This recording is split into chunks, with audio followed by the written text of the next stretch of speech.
जिसने भारत बनाया सोने वाली चिड़िया, गुर्जर देश किया राजधानी बनाई कन्नौज। आज बात करेंगे सम्राट मिहिर भोज के बारे में। कौन थे ये, क्यों अरबी इनसे इतना डरते थे। सम्राट मिहिर भोज गुर्जर समाज के महान शासक थे। इनका शासनकाल 836 से 885 ईस्वी तक रहा। करीब 49 साल तक इन्होंने भारत देश पर राज किया और जो इनकी राजधानी थी वो कन्नौज थी, जो आज भारत के यूपी में है। इनका जो उद्देश्य था वो भारत देश की रक्षा करना और अरबियों के खिलाफ आक्रमण से भारत देश को बचाना। अरबी यात्री सुलेमान ने मिहिर भोज को जुज्र कहा है। जुज्र यानी गुर्जरों का राजा। सुलेमान ने खुद कहा, जब तक जुज्र का राजा हिंदुस्तान में है तब तक कोई भी अरबी वहाँ ना जाए, क्योंकि इसने इस्लाम के खिलाफ बहुत बड़ी सेना बनाई है। कोई भी जाता नहीं था भारत में सम्राट मिहिर भोज के खौफ के कारण। आदिबरा के रूप में शासन किया संभाल, देश सुरक्षित कर दिया शत्रु का बना काल। सम्राट मिहिर भोज को आदिबरा भी कहा जाता है क्योंकि वो भगवान विष्णु के उपासक थे। सम्राट ने इन भारत विरोधी शक्तियों से कई युद्ध लड़े और अपने स्वामी भक्त व देशभक्त सेना नायकों की सहायता से अरब की शत्रु सेना को पछाड़कर उनकी शक्ति का पूर्ण विनाश कर दिया।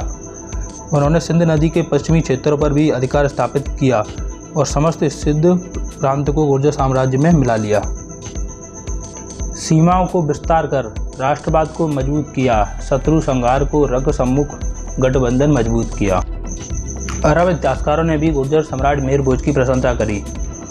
अरब इतिहासकारों ने गुर्जर सम्राट मिहिर भोज को अपना परम शत्रु बताकर भी उसकी प्रशंसा की है।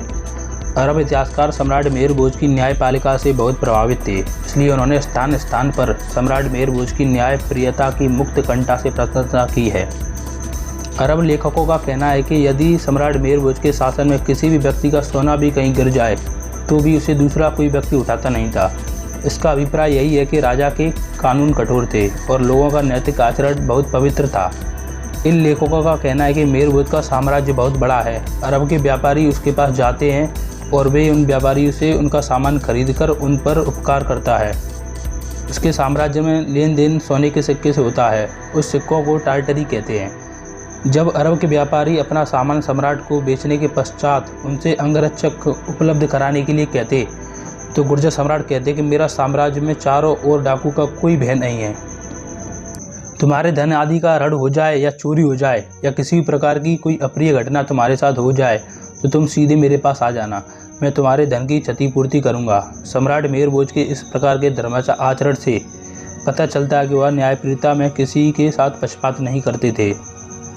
शत्रु इतिहासकारों ने माना है वह न्यायशील धर्म प्रेमी था। शत्रु संतापक होकर भी भोज लोकप्रिय देश प्रेमी था। 3 बातें जो हमें सम्राट मिहिर भोज के जीवन से सीख सकते हैं।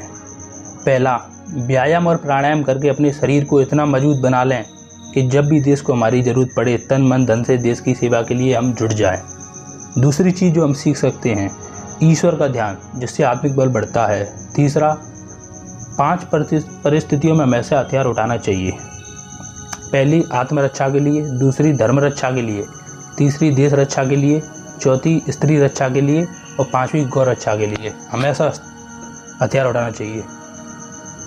दोस्तों, सम्राट मिहिर भोज के बारे में आप और गहराई से अगर जानना चाहते हैं तो यह किताब जरूर पढ़ें, गुर्जर वंश का गौरवशाली इतिहास। इस बुक को आप अमेजन से भी परचेस कर सकते हैं और इसका लिंक मैं डिस्क्रिप्शन में डाल दूंगा वीडियो के में। जय श्री राम। गुर्जर प्रतिहार वंश में मिहिर भोज सम्राट हुए, दहशत फैली अरबों में।